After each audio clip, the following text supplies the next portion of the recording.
여러분도 한 번쯤 퇴직 후에는 뭐하고 살지? 라는 고민을 해보셨을 거예요.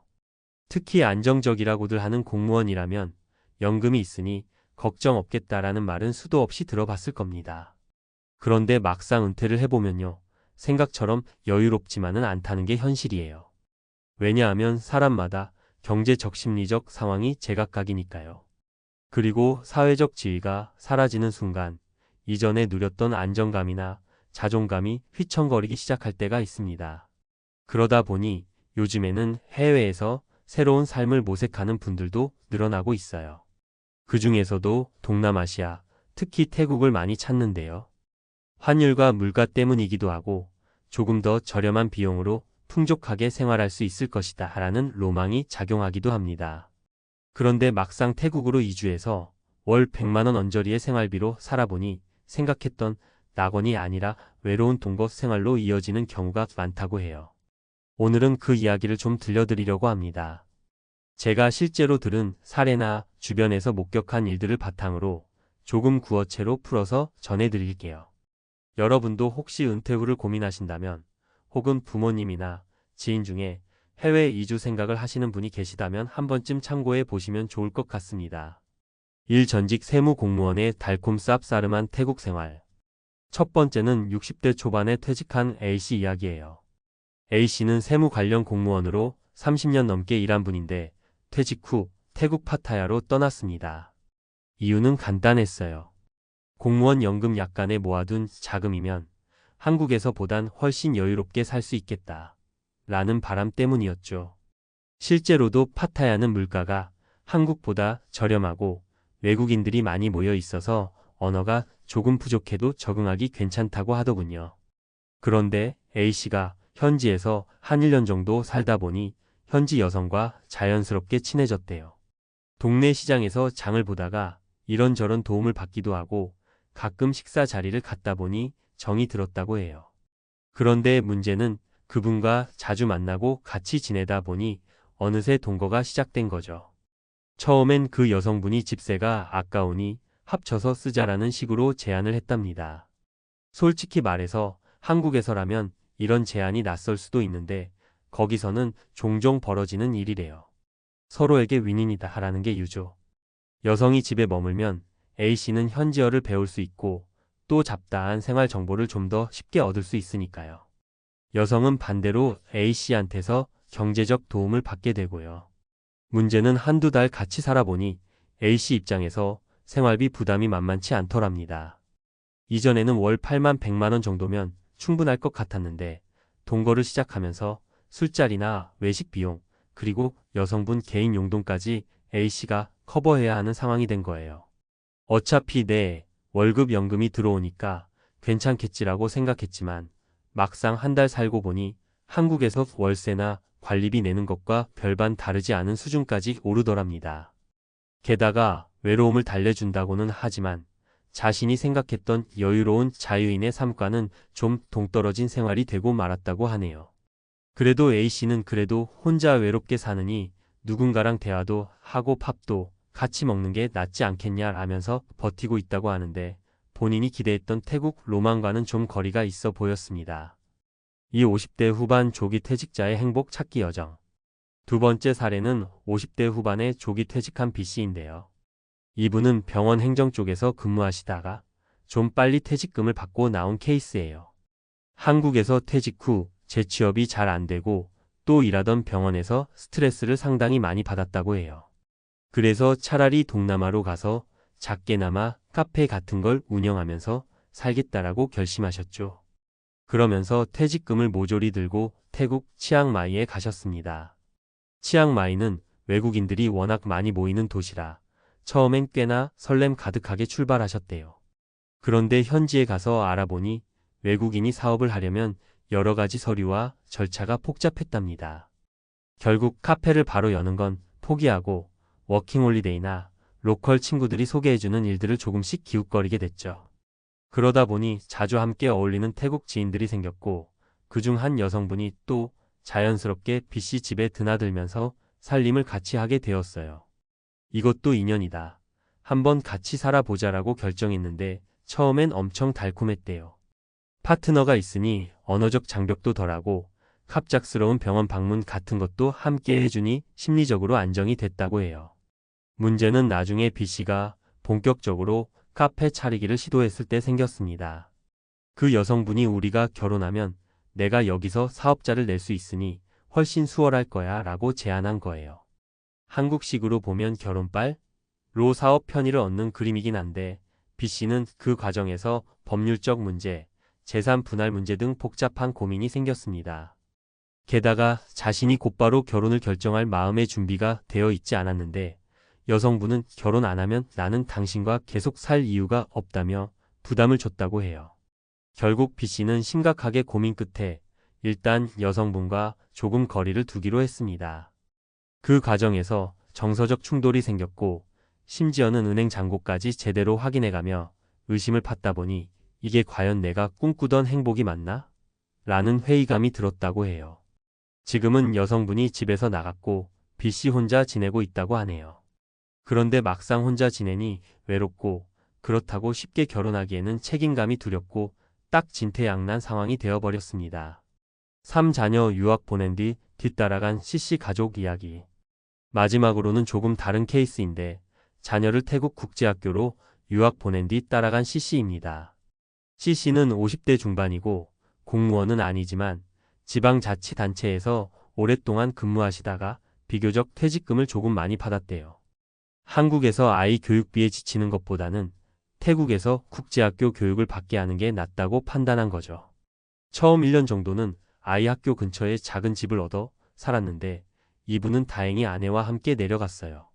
그래서 보통 이야기되는 현지 여성과의 동거와는 조금 다를 수 있죠. 문제는 부부가 태국 생활에 적응하는 동안 언어와 문화적 장벽이 심각했다고 해요. 아이는 국제학교 다니느라 영어를 쓸 일이 많지만 정작 부모님은 태국어도 낯설고 영어도 서툴러서 일상생활이 어렵더랍니다. 그러다 보니 C씨 부부는 아이가 학교에 간 동안 도와줄 사람을 구하게 됐고 결국 가사 도우미 겸 통역을 조금 해줄 수 있는 태국 여성분을 고용하게 됐어요. 그 여성분이 수시로 집에 들락거리면서 모든 걸 봐주다 보니 어떻게 보면 동거에 가까운 상황이 되어버린 거죠. 물론 부부가 같이 살고 있으니 관계에 문제는 없었지만 그 여성분에게 나가는 월급이 예상보다 커졌고 식비나 기타 경조사 비용까지 챙기다 보니 태국이면 정말 저렴하게 살 수 있을 줄 알았는데 생각만큼 싸지 않다는 결론에 이르렀다고 해요. C씨 부부가 가장 힘들었던 건 행복할 줄 알았는데 막상 외롭고 동네 사람들과도 겉도는 느낌이 든다라는 점이었대요. 아이는 학교 친구들이 있어서 잘 지내는 것 같았지만 정작 본인들은 문화적 언어적 장벽 속에서 늘 새로운 갈등을 느껴야 했고 그럴 때마다 도우미 여성이 의사소통에 끼어들어 분쟁을 중재해주고 필요한 서류나 행정을 처리해주곤 했죠. 결국 이 보이지 않는 동거인이 없으면 아무것도 못하는 상황이 계속되니까 스스로 자존감이 확 낮아졌다고도 합니다. 이 세 가지 사례가 꼭 다 부정적인 건 아니에요. 사실 태국에서 잘 정착하시는 분들도 당연히 계십니다. 문제는 은퇴를 결심하거나 혹은 중간에 해외로 나가서 한가롭게 살기를 바랄 때 막연한 로망과 현실적인 비용, 언어, 법적 문제, 그리고 인간관계 사이에서 균형을 못 맞추면 큰 어려움을 겪을 수 있다는 거예요. 많은 분들이 은퇴 후에 소득이 많지 않기 때문에 최소 비용으로 최대의 만족을 기대하기 쉽잖아요. 그런데 나가서 보니 그게 뜻대로 안 되니 현실적인 벽에 부딪히고 그러다 보면 엉겁결에 현지인과 동거를 시작하거나 사업을 결혼으로 풀려다가 복잡한 문제에 얽히는 경우가 많다는 겁니다. 결국 가장 중요한 건 준비예요. 심리적 준비도 필요하고 경제적 준비도 필수입니다. 또 현지 문화와 언어에 대한 최소한의 지식은 있어야 하고요. 내가 왜 태국에 가고 싶은가? 거기서 무엇을 하고 살아갈 것인가? 만약 동거를 하게 됐을 때 어떤 장단점이 있을까? 이런 질문들을 스스로에게 충분히 던져보고 공부하고 또 주변 이야기를 많이 들어봐야 해요. 괜히 덜컥 떠나서 막상 현지에서 해결해야 할 문제들이 눈덩이처럼 불어나면 그때 후회해봐야 되돌리기가 어려워지거든요. 제가 이렇게 장황하게 말씀드리는 이유는 은퇴 후 생활이라는 게 막연히 난 공무원 연금도 있고 집도 있으니 괜찮을 거야 라고 생각하다가도 실제로 닥쳐보면 예상치 못한 구멍이 숭숭 뚫린다는 걸 여러분께 조금이라도 전해드리고 싶어서예요. 마음속에선 난 잘 해낼 수 있어 라고 외치고 있을 수도 있지만 이미 해외 이주를 해본 여러 선배들의 이야기를 들어보면 쉽지는 않다고 하거든요. 물론 단점만 있진 않습니다. 자유로운 분위기, 한국과 달리 여유로운 거리 풍경, 맛있는 로컬 음식, 상대적으로 저렴한 물가 등이 주는 매력도 있어요. 하지만 모든 것은 균형이지 않을까요? 내가 얻을 수 있는 것과 그만큼 감수해야 하는 것들을 충분히 비교해보고 결정해야 한다고 생각합니다. 여러분이 만약 은퇴 후를 고민하고 계시다면 태국 저렴하고 편한 천국이라는 공식만 믿기보다는 실제로 한번 여행을 길게 떠나서 현지 상황을 체크해 보시는 걸 권장해요. 그 과정에서 만나는 사람들의 이야기, 필요한 비용들, 법률이나 비자 문제까지 종합적으로 판단해 보시길 바랍니다. 이상으로 공무원 퇴직 후 태국 이주, 월 100만 원 동거 생활의 민낯을 조금 구체적으로 풀어드렸는데요. 여러분께 조금이라도 도움이 되었길 바라고 혹시 궁금한 점이나 더 알고 싶은 게 있으시면 언제든 물어봐 주세요. 우리는 결국 각자 인생의 주인공이니 남들 얘기에 흔들리지 않고 스스로 준비해서 멋진 은퇴 생활을 누리시길 응원하겠습니다. 퇴직 후 뭐 할 거야? 58세 공무원 생활을 마치고 마지막 출근을 앞둔 김철수 씨가 겪는 이 질문을 수없이 들었다. 30년 넘게 성실하게 일했고 퇴직 후에는 내 땅에서 직접 키운 농산물을 팔며 살고 싶다는 꿈을 품고 있었다. 정년이 보장된 공무원이라 연금도 있었지만 단순히 쉬고 싶지는 않았다. 소득도 생기고 건강도 챙길 수 있는 일이라며 스마트팜 창업을 결심했다. 퇴직금을 몽땅 투자하고 각종 장비를 들여놓고 최신식 온실을 지었다. 처음엔 기대감에 부풀었지만 몇 달이 지나자 문제가 속속들이 드러났다. 내가 생각한 것과 현실은 너무 달랐다. 김 씨는 후회했다. 1. 스마트팜 돈이 아니라 관리가 먼저였다. 김 씨는 인터넷에서 본 성공 사례들을 떠올렸다. 요즘 자동화 기술이 좋아서 그냥 버튼만 누르면 되더라 라는 말을 철석같이 믿었다. 하지만 막상 해보니 자동화는 일부일 뿐 대부분이 여전히 사람 손이 필요했다. 첫 번째 실수, 기계가 다 해줄 거라는 착각. 스마트팜의 자동화 시스템은 온도 조절, 물 공급, 환기 등을 자동으로 할 수 있지만 세밀한 조정은 사람의 몫이었다. 특히 병충해 방지와 작물 관리에는 사람이 직접 체크해야 할 부분이 많았다. 두 번째 실수, 스마트팜은 농사 지식이 없어도 된다는 오해. 기계가 다 하니까 농사 경험 없어도 되겠지? 라고 생각했지만 막상 해보니 농작물 생육 단계에 대한 지식이 부족해 실패가 잦았다. 결국 농업 관련 교육을 다시 받아야 했고 이때 들어간 비용만 수백만 원이었다. 김 씨는 깨달았다. 스마트팜이든 뭐든 기본적인 농사 지식이 없으면 망한다. 이 수익보다 먼저 계산해야 할 건 고정비였다. 퇴직금 넣고 1년만 버티면 수익이 나겠지? 김 씨가 저지른 가장 큰 실수 중 하나가 고정비 운영비를 간과한 것이었다. 시설비와 초기 투자비 외에도 매달 고정적으로 나가는 전기료, 물값, 온실 유지비, 비료값 등이 만만치 않았다. 예상치 못한 기기 고장으로 인해 온도 조절 장치가 망가지면서 작물이 전멸한 적도 있었다. 초기 6개월 동안 수익이 전혀 나지 않았고 오히려 적자가 계속되었다. 특히 김 씨를 좌절하게 만든 건 기상 변수였다. 여름철 예상보다 심한 폭염으로 냉각 시스템이 과부하가 걸렸다. 갑작스러운 장마로 습도가 높아지면서 병충해가 급격히 번졌다. 이런 걸 미리 알았더라면 시작도 안 했을 거야. 김 씨는 후회했다. 3. 은퇴 후 창업, 외롭고 힘든 싸움이었다. 은퇴 후 가장 힘든 점은 모든 걸 혼자 결정해야 한다는 것이었다. 공무원 시절에는 같이 일하는 동료가 있었고 회의에서 방향을 정하면 따라가면 됐다. 하지만 스마트팜을 운영하면서부터는 모든 게 김 씨의 몫이었다. 누구와 상의할 수도 없고 어려운 상황이 오면 혼자 해결해야 했다. 몸이 아파도 주말이 되어도 꾸준히 관리하지 않으면 모든 것이 무너졌다. 거래처 확보도 혼자 해야 했고 마케팅도 직접 공부해야 했다. 특히 아내와의 갈등도 커졌다. 당신이 좋아서 시작한 거지만 우리 생활이 점점 힘들어지는 거 알아? 김 씨는 조금만 더 버티면 된다고 했지만 아내는 하루 종일 농장에서 일하는 남편이 지쳐가는 모습을 보며 답답해했다. 결국 아내는 차라리 편하게 살지 왜 고생을 사서 하냐고 싸움이 잦아졌다. 퇴직 후 창업 반드시 점검해야 할 것. 김 씨의 경험을 바탕으로 은퇴 후 스마트팜을 고려하는 사람들이 반드시 점검해야 할 것들을 정리하면 다음과 같다. 기계가 다 해줄 거야 라는 착각 버리기. 스마트팜도 사람이 꾸준히 관리해야 한다. 농사 지식이 없으면 실패 확률이 높다. 퇴직금 몰빵하면 안정될 거야 라는 착각 버리기. 초기 투자비 외에도 매달 운영비가 상당하다. 수익이 나기까지 12년 걸릴 수도 있다. 혼자서도 잘할 수 있겠지라는 착각 버리기. 마케팅, 유통, 관리 등 신경 써야 할 것이 많다. 최소한 농업 관련 네트워크를 만들어야 한다.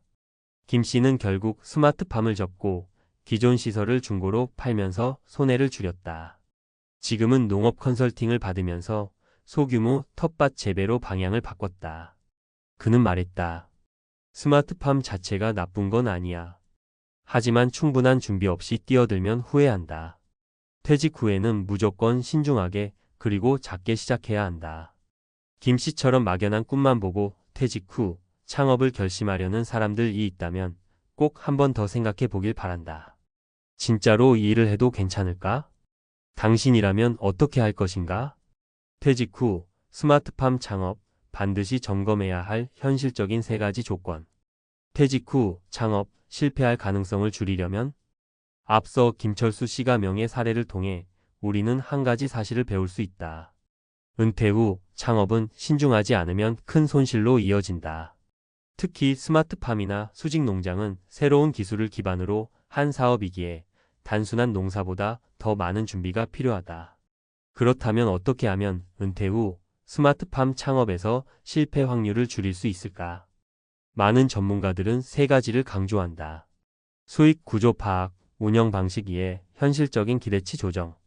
이 3가지를 제대로 점검하지 않으면 김 씨처럼 후회하는 상황이 올 수도 있다. 지금부터 하나씩 살펴보자. 1. 스마트팜, 돈이 벌리는 구조를 정확히 이해해야 한다. 많은 사람들이 스마트팜을 미래형 농업이라며 찬양하지만 현실적으로 이 산업에서 돈을 버는 사람은 극소수다. 스마트팜이 성공하기 위해서는 반드시 돈이 벌리는 구조를 알아야 한다. 초기 투자금 vs 실제 수익 계산.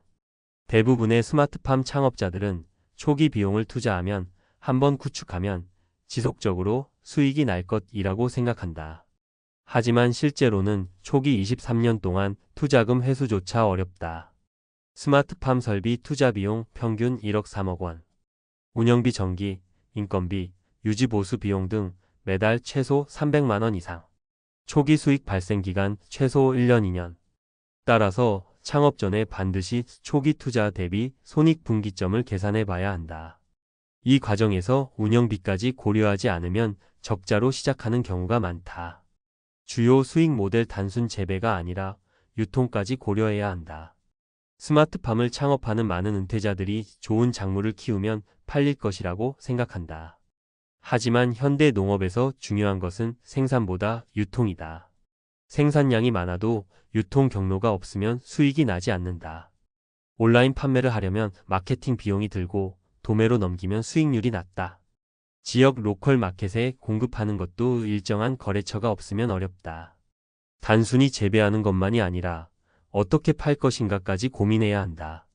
스마트팜 창업을 고민하는 사람이라면 창업 전에 유통망을 먼저 확보하는 것이 필수다. 2. 스마트팜 운영, 자동화라고 해서 손이 안 가는 게 아니다. 요즘 스마트팜은 자동화 시스템이라 관리가 쉬워요. 이 말은 절반만 맞는 말이다. 스마트팜의 자동화 시스템은 물을 주고 온도를 조절하고 조명을 관리하는 정도까지는 가능하다. 하지만 작물 관리, 병충해 방지, 수확 작업 등은 여전히 사람이 필요하다. 스마트하지만 여전히 팜이다. 스마트팜이라는 단어 때문에 마치 공장에서 기계가 모든 걸 해줄 것 같지만 본질은 여전히 농업이다. 토양 관리 양분이 부족하면 비료 조절이 필요함. 병충해 방지 자동화로 예방할 수 있지만 문제가 생기면 직접 손을 써야 함. 수학 기계로 할 수 있는 작물도 있지만 대부분은 여전히 사람이 해야 함. 즉, 스마트팜이 육체적으로 덜 힘든 것은 맞지만 신경 써야 할 일이 많다는 점은 변하지 않는다. 특히 초반 12년 동안은 직접 손을 많이 써야 한다. 관리할 사람이 없다면 애초에 시작하지 않는 것이 낫다. 스마트팜을 창업한 은퇴자들 중 상당수가 관리할 사람이 없어서 결국 포기하는 경우가 많다. 초기에는 본인이 열심히 할 수 있지만 나이가 들수록 체력이 받쳐주지 않을 수도 있다. 가족 중에 도움을 줄 사람이 있는가? 운영을 맡길 직원이 있는가? 하지만 인건비 부담이 큼. 혼자 할 경우 몇 년 동안 지속할 수 있는가? 이 질문에 대한 답이 없다면 스마트팜 창업을 다시 한번 고민해야 한다. 3. 은퇴 후 창업 현실적인 기대치를 조정해야 한다. 많은 사람들이 은퇴 후 창업을 할 때 기대치는 높고 현실적인 준비는 부족하다. 특히 스마트팜 같은 최신 기술이 접목된 사업은 하면 잘 될 거야 라는 막연한 기대를 하게 만든다. 내가 할 수 있는 수준부터 시작해야 한다. 만약 스마트팜에 대한 경험이 전혀 없다면 무리하게 큰 투자를 하기 전에 작은 규모에서 시작하는 것이 좋다. 처음에는 텃밭 수준에서 실험해본다. 소규모 하우스 온실 운영부터 경험해본다. 실제 농업 종사자들과 교류하며 현실을 배운다. 조금 해보고 경험을 쌓은 후에 점진적으로 확대해도 늦지 않다. 창업 전에 최소 6개월 이상 현장에서 경험해보자. 책이나 유튜브를 통해 배운 정보는 절대 실제 경험을 대신할 수 없다. 스마트팜을 시작하기 전 최소한 6개월 동안 실제 운영하는 곳에서 경험해보는 것이 가장 좋은 방법이다. 스마트팜 운영하는 농장에서 인턴 또는 견습 경험, 농업 관련 협회나 기관의 교육 과정 수강, 소규모 시설에서 직접 키워보며 문제점 파악. 이런 과정을 거친 후에야 비로소 나에게 맞는 사업인지 아닌지를 확신할 수 있다. 퇴직 후 스마트팜 진짜로 시작해도 될까? 퇴직 후 창업, 특히 스마트팜은 쉽고 편한 사업이 아니다. 막연한 기대감으로 시작하면 김씨처럼 퇴직금을 모두 날리고 후회하는 결과를 맞을 수 있다. 따라서 스마트팜 창업을 고려하는 사람이라면 반드시 다음 3가지를 점검해야 한다. 스마트팜이 돈이 벌리는 구조인지 정확히 이해했는가? 실제 운영이 자동이 아니라는 현실을 받아들일 수 있는가? 작은 규모에서 경험을 쌓으며 현실적인 기대치를 조정할 수 있는가? 만약 이 질문에 대한 답을 확실하게 할 수 있다면 스마트팜 창업은 도전할 가치가 있는 사업이 될 수도 있다. 하지만 이 중 하나라도 자신 없다면 창업을 다시 고민해 보는 것이 현명하다. 은퇴 후에도 돈 벌면서 건강하게 살고 싶다는 꿈을 꾸는 것은 좋다. 하지만 현실을 제대로 파악하지 않으면 그 꿈이 악몽으로 변할 수도 있다. 당신의 은퇴 후 선택 신중하게 하길 바란다. 아마 이 제목을 보고 클릭하신 분들 중에도 나는 저 나이쯤이면 편히 쉴 수 있을까 하는 생각이 스치셨을 거예요. 사실 우리 주변엔 퇴직 공무원이라 하면 연금으로 여유롭게 사는 사람들이라는 이미지가 박혀 있잖아요. 평생 안정적인 월급 받고 퇴직금도 받고 연금도 탄다는데 뭐가 부족하겠냐는 시선이죠. 하지만 오늘 이야기할 64세의 김 선배 가명과 들려준 현실은 달랐습니다. 34년 동안 한결같이 일했는데 지금 내가 구직 사이트 뒤적이고 앉아있을 줄은 몰랐어요. 그의 목소리는 참담했어요. 김 선배는 시청 지방자치단체에서 9급으로 시작해 5급 사무관까지 올라갔습니다. 밤낮 없이 일했고 민원응대에 시달리면서도 공무원으로서의 책임감을 지켰다고 해요. 국가가 나를 책임져 주니까 나도 내 자리에서 최선을 다해야 한다는 신념이 강했죠. 그가 말하는 34년은 영광의 시간이자 고생의 기록이었어요. 그런데 정년퇴직 후 그에게 돌아온 건 연금 약 220만 원 남짓. 물론 민간 기업의 국민연금 수령 예상액보다는 많을 수 있어요. 하지만 문제는 그게 전부였다는 겁니다. 별도의 퇴직금은 이미 자녀 교육비와 결혼자금, 주택대출 상환으로 다 나갔고요. 매달 연금 220만 원이면 살만하지 않냐는 말에 그는 씁쓸히 웃었습니다. 아들네 집 전세 보증금 일부 보태줬는데 그게 내 노후 자금의 반이었어요. 이제 손주 용돈 달라고 하면 모른 척할 수 있어야 하는데 그게 되나요? 애들 입장에선 할아버지 연금 나오는데 왜 돈이 없냐고 하겠죠. 그의 사례는 우리에게 중요한 경고를 던집니다. 연금이 있다고 해서 노후가 보장되지는 않는다는 거예요. 첫 번째 사례는 이런 김 선배의 이야기처럼 연금 완벽한 노후 안전망이라는 환상에서 비롯됩니다. 한 62세 여성 전직 교사분도 비슷한 얘기를 해주셨어요. 내가 180만 원쯤 받으니까 남들보다 낫다고들 하죠. 그런데 남편 수술비로 몇 천만 원 나가고 나니 순식간에 바닥이더라고요. 결국 그는 대형마트 계산원으로 다시 일하게 됐습니다. 교사까지 했는데 손님들에게 고개 숙인다고 자존심 상하냐고요? 살려면 해야죠. 두 번째 사례는 66세의 전직 경찰관이었습니다. 그분도 200만 원대 초반의 연금을 받았는데 고혈압당 요약을 매달 사야 하고 병원비가 수십만 원씩 들어갔습니다. 거기에 전세 살던 집이 재건축되면서 보증금을 돌려받아야 했는데 서울 집값이 폭등한 탓에 전세 난민 신세가 됐다고 합니다. 결국 아들이 사는 지방으로 이사했고 거기서 경비원 자리를 구했습니다. 사람들이 공무원이라고 부러워하죠. 그런데 난 지금 아파트 지하주차장에 앉아서 12시간씩 근무해요. 그래도 감사해요. 이 나이에 뽑아준 데가 어디냐고. 그의 담담함이 오히려 마음을 찔렀습니다. 세 번째 사례는 제 친구 아버지 이야기예요. 60대 중반 교육청 행정직 출신이었는데 연금이 한 190 정도 나왔습니다.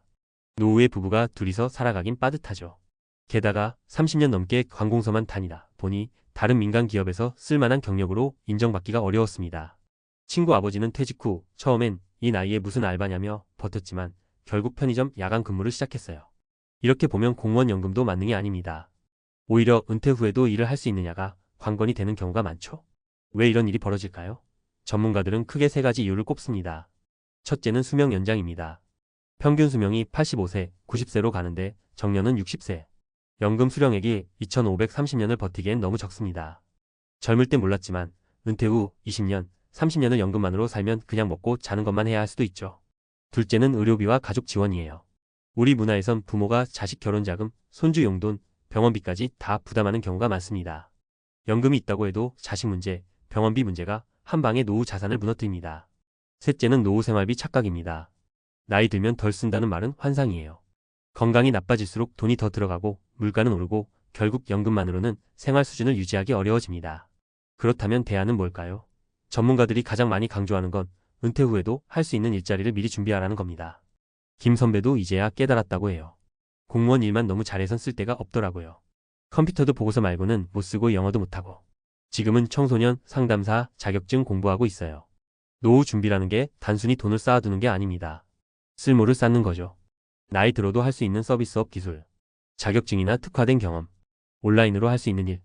이런 게 없으면 아무리 공무원 연금을 받아도 부족해질 수 있어요. 마지막으로 김 선배가 해준 말을 전해드릴게요. 나도 젊을 땐 연금 있으면 끝이라고 생각했어요. 근데 지금 구직 사이트 보고 있잖아요. 이 나이에 어디서 일할 수 있을까 고민하는 게 너무 비참해요. 내 후배들은 제발 지금부터 준비했으면 좋겠어요. 이건 공무원만의 이야기가 아닙니다. 직업이 뭐든 나이가 뭐든 우리 모두의 이야기일 수 있어요. 지금부터라도 한번 자신에게 물어보세요. 나는 은퇴 후에도 나를 써줄 만한 무기가 있을까? 그 질문이 언젠가 여러분을 살릴지도 모릅니다. 방금 이야기한 64세 퇴직 공무원의 충격 고백 사례들을 바탕으로 이번에는 전문가의 시각으로 조금 더 구체적이고 실용적으로 풀어보겠습니다. 말 그대로 연금이 있으니 걱정 없다는 착각에서 벗어나 그렇다면 무엇을 어떻게 준비해야 하나?를 구체적으로 살펴보자는 거예요. 많은 분들이 나도 공무원이나 공기업이면 노후는 문제 없지 않겠어? 이렇게 생각하십니다. 실제로 주변에서도 그래도 공무원 연금 받잖아 라는 말을 자주 듣죠. 하지만 현실을 냉정하게 보면 연금이 노후 생활비 전부를 보장해 주진 않아요. 먼저 가장 많이 나오는 질문이 이거예요. 공무원 연금 얼마나 나옵니까?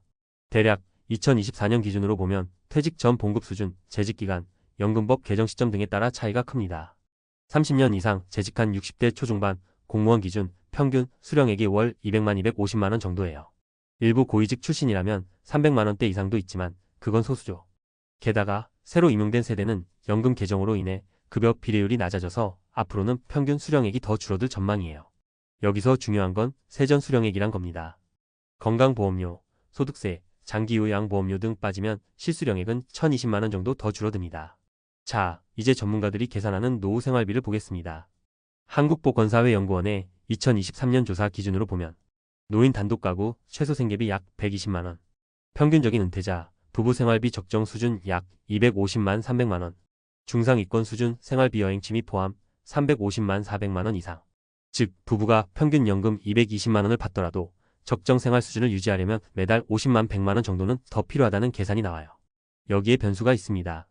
건강 악화로 의료비가 폭발적으로 늘어날 수 있어요. 자녀 결혼 지원, 손주 교육비 지원 요청, 집수리 재건축 이사 비용, 이게 전부 예상 가능한데 막상 준비하지 않으면 큰 비용이 나가는 항목입니다. 그럼 대체 어떻게 준비해야 하나? 제가 실제로 컨설팅했던 사례나 재무설계 업계에서 권하는 방법을 최대한 쉽고 현실적으로 설명드릴게요. 60대 이후에도 가능한 내일을 하나 준비하라. 정년이 60세라고 끝이 아닙니다. 기대 수명 85세를 가정하면 25년이 남아요. 월 50만 원만 부족해도 25년이면 1억 5천만 원이 필요합니다.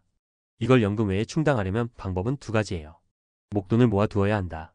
소득을 계속 창출해야 한다. 목돈이 부족하다면 일할 수밖에 없어요.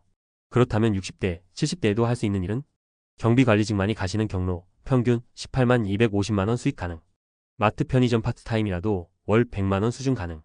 방문 판매, 보험 설계성 과형이라 리스크 있지만 노인층 대상 강점 활용 가능. 온라인 강의 유튜브, 장문 등 비대면 플랫폼 기반 수입, 운전 대리 배송 등. 팁을 드리면 55세 이전에 자격증이나 경력을 하나라도 만들어 두면 선택지가 확 늘어납니다. 사회복지사, 요양보호사, 경비원 신임 교육 수료, 상담 사청소년 노인부부 등, 바리스타, 제과 제빵 자격, 컴퓨터 활용 능력. 이런 자격증이 있으면 나이 들어도 이 사람 쓸만하다는 평가를 받기 좋아요. 이 연금퇴직 금개인 자산의 실제 사용 계획을 구체화하라. 많은 분들이 연금 수령액만 듣고 괜찮겠네라고 생각합니다. 하지만 언제, 어떻게 쓸지를 계산하지 않으면 허무하게 증발해요. 매달 꼭 필요한 고정비 관리비, 식비, 통신비를 연금으로 커버하는지 확인. 의료비 월 평균 65세 이상은 보통 3,050만 원 예상 포함. 여유비 여행, 손주 용돈 예산 책정. 그리고 반드시 목돈, 지출 스케줄을 미리 상상해보세요. 주택 유지 보수 5년 주기 리모델링 500만 1천만 원. 자녀 결혼 지원 평균 3천만 5천만 원 요구 안 해도 주고 싶은 게 부모 마음. 장례비, 요양시설 보증금 등 최후 비용 2천만 5천만 원. 연금 생활자들도 실제로 내가 쓸 돈을 자식한테 미리 다 써서 빈털터리가 되는 경우가 아주 많습니다.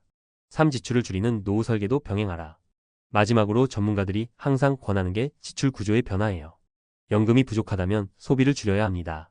주거비 줄이기 지방 이주, 전세월세 전환, 주택규모 축소, 차량 유지비 차 팔거나 경차, 대중교통으로 전환, 고정비 줄이기 휴대폰 요금제, 각종 구독 서비스 해지. 예를 들어 차량 유지비 보험세금 주유 정비가 연간 300만 500만 원이라면 25년이면 1억이 넘어요. 이걸 줄이면 연금 부족분을 상당 부분 메울 수 있죠. 주의사항도 꼭 말씀드릴게요. 대충 되겠지는 가장 위험합니다. 시뮬레이션을 숫자로 해보세요. 자녀가 알아서 해주리라는 기대는 버리세요. 건강관리는 재테크입니다. 병원비가 가장 큰 리스크입니다. 너무 늦기 전에 준비하세요. 50대부터 움직여야 60대가 편합니다. 결국 연금이 있으면 안정적이긴 하지만 모두 해결해주진 않는다는 게 핵심이에요. 특히 60대 이후에도 내가 할 수 있는 일을 만들어두고 연금 수입원을 만드는 게 매우 중요합니다. 은퇴 후 구직 사이트를 보는 64세 공무원의 절박함을 나의 이야기로 받아들이고 오늘부터라도 한 가지씩 준비해보면 좋겠습니다. 나도 저 나이 되면 이렇게 말할까? 아니면 준비 덕분에 여유 있게 웃을 수 있을까? 그 차이가 결국 오늘에서 시작됩니다. 58세 퇴직 후 개인 택시 도전. 월급쟁이의 마지막 도전 결과는 처참했다. 이 문장을 보면 괜히 남일 같지 않으시죠? 직장 생활 수십 년 하고 나면 누구나 한 번쯤은 내가 만약 은퇴하면 뭘 하지? 라고 고민하게 됩니다. 하지만 그 고민이 현실로 다가오는 순간부터는 막상 뭘 하면 좋을지부터 돈은 어디서 어떻게 벌어야 할지까지 온갖 불안함이 물밀듯이 밀려옵니다. 이 제목 속 주인공처럼 58세라는 나이는 요즘 기준으로 보면 아직 할 수 있는 일이 많다고 생각될 수도 있지만 막상 퇴직 후 새로운 직업이나 사업을 시작하기에는 만만치 않은 나이이기도 합니다. 게다가 이미 어딘가 정해진 일자리에 들어가기도 쉽지 않고 자영업이나 프리랜서 일을 시작하기에도 자본 체력 시간 등 다양한 요소들이 발목을 잡습니다. 오늘은 그 중에서도 준비 부족 혹은 정보 부족 때문에 퇴직 이후 새로운 도전에 실패했던 사례들을 함께 살펴보고 어떻게 하면 좀 더 현명하게 은퇴를 준비할 수 있을지 이야기를 나눠볼까 합니다. 1. 막연함이 부른 첫 번째 실패 사례. 제목의 주인공을 어씨라고 해볼게요. 어씨는 58세에 다니던 회사를 정년보다 조금 이르게 나왔습니다. 그동안 월급으로는 나름 괜찮게 생활해왔고 자녀들도 어느 정도 컸으니 이제는 내 마음대로 하고 싶은 걸 해보자라는 생각이었죠. 그래서 비교적 빠른 시간 안에 취득할 수 있는 개인 택시 면허에 도전했습니다. 이유는 단순했습니다. 운전은 자신 있지, 기왕이면 내가 시간 조절하면서 여유롭게 일하자. 어씨 생각엔 손님만 있으면 하루에 얼마든지 돈을 벌 수 있고 노후에 큰 부담 없이 할 수 있는 일이겠거니 싶었던 거예요. 그런데 막상 시작해보니 현실은 너무 달랐습니다. 낮에는 차가 막히고 밤에는 안전 문제가 걱정되고 주말에는 쉬고 싶어도 그때가 제일 손님이 많다 보니 쉬기 어려웠죠.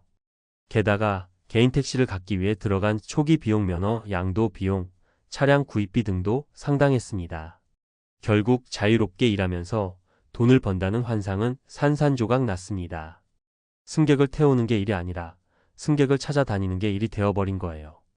특히 앱 택시가 대세가 되어가면서 영업 방식도 계속 바꿔야 했는데 어씨는 익숙하지 않은 스마트폰 사용이 부담스러워서 애를 많이 먹었습니다. 여기서 중요한 포인트는 어씨가 은퇴 후 새로운 일에 대한 준비를 철저히 하지 않았다는 점입니다.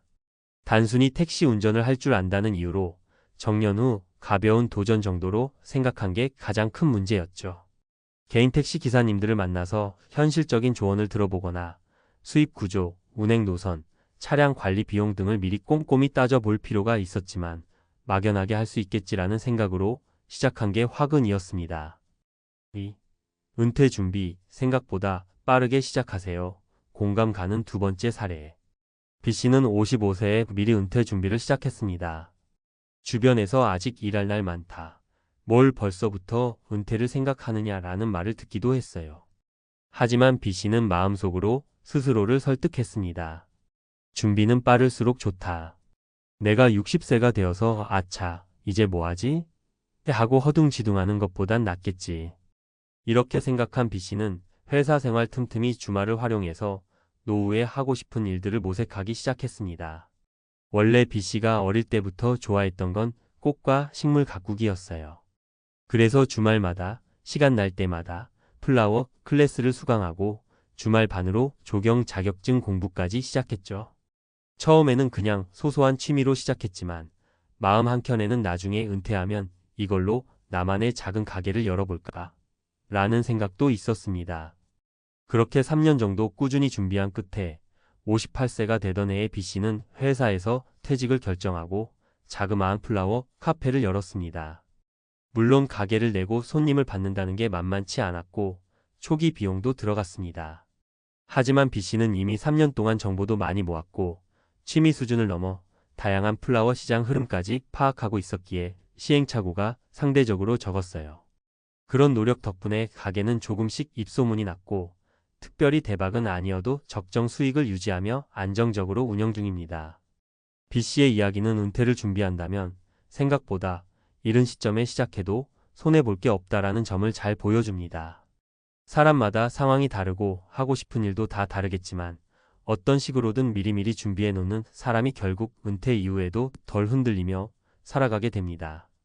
현역 시절의 노하우나 경험, 그리고 그동안 쌓아둔 대인관계와 업무 스킬 등이 어딘가에서는 반드시 쓰이기 마련이거든요. 3. 돈이 전부는 아닌데 정말 돈이 필요하긴 하더라. 세 번째 사례. 마지막으로 C씨의 이야기를 해볼게요. C씨는 금융권에서 30년 가까이 일했습니다. 적금, 펀드, 주식 투자 등 재테크에 대해 나름대로 열심히 공부해서 어느 정도 자산을 모으는 데 성공했죠. 그래서인지 C씨는 막연하게 난 은퇴해도 큰 걱정 없을 거야 라는 믿음이 있었습니다.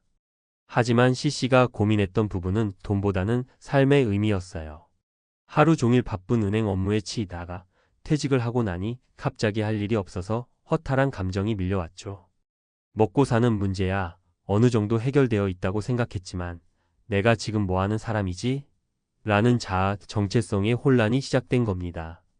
그래서 C씨는 처음엔 여행을 다니면서 시간을 보냈습니다. 국내, 해외 할 것 없이 여러 곳을 다녔는데 몇 달 정도 즐거웠죠. 그런데 그게 길어지니 또 무료해지고 새로운 자극이 필요해졌습니다.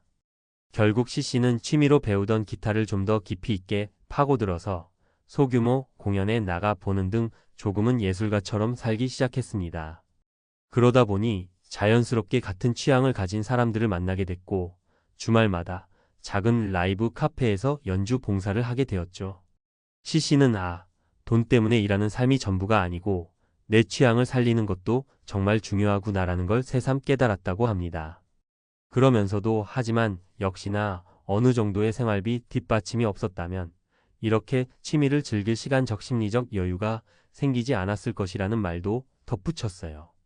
결국 은퇴라는 것은 돈과 보람이 동시에 해결되어야 한다는 걸 상징적으로 보여주는 사례라고 할 수 있습니다. 4. 은퇴 준비 어떻게 해야 할까? 세 가지 사례에서 볼 수 있듯이 은퇴 후 삶을 잘 이끌어가려면 다음과 같은 요소들을 꼭 고려해야 합니다. 재무적 준비.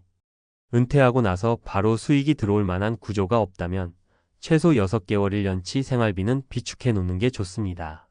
새로운 일이나 사업을 시작하려면 초반에는 적자가 나기 쉬우니까요. 국민연금, 퇴직연금, 개인연금 등 받을 수 있는 연금을 미리 점검해두고 부족한 부분은 어떠한 형태로 보완할지 고민해 봅시다. 기술 경험적 준비. 개인 택시든 자영업이든 막연히 이건 내가 잘할 수 있어 라고 믿는 것보다는 실제로 현업에 종사하는 사람들을 만나보고 조언을 구하는 과정이 꼭 필요합니다.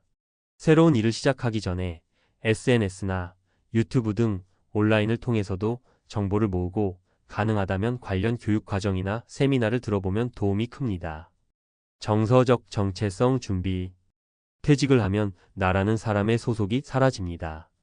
그러다 보니 나는 누구, 여긴 어디? 하는 허탈감이 올 수 있어요.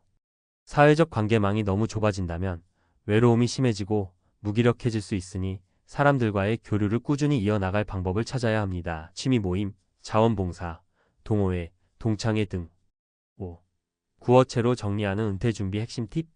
자, 이제 좀 더 편하게 말씀드릴게요. 첫째, 은퇴 준비 시작은 빠를수록 좋아요. 많은 분들이 아직 괜찮아, 나중에 해야지 하다가 막상 퇴직하고 나서야 내가 뭘 해야 하지? 하고 깜짝 놀라시거든요. 최소 23년 전부터 내가 은퇴하면 하고 싶은 일, 필요 자금, 정보 수집 같은 걸 틈틈이 해두는 게 좋아요. 둘째, 하고 싶은 일이랑 할 수 있는 일을 구분해 보시는 게 좋아요. 하고 싶은 일만 생각하다가 현실적으로 안 맞아서 포기하게 되면 허탈감도 커지고 돈도 날리게 돼요. 꼭 사전에 시장성 있는지, 내가 체력적으로 감당할 수 있는지, 어느 정도의 수익이 가능한지를 미리 파악해 봐야 해요. 셋째, 새로운 일도 좋지만 은퇴 후에 잠깐쯤은 휴식하는 기간을 갖는 것도 나쁘지 않아요.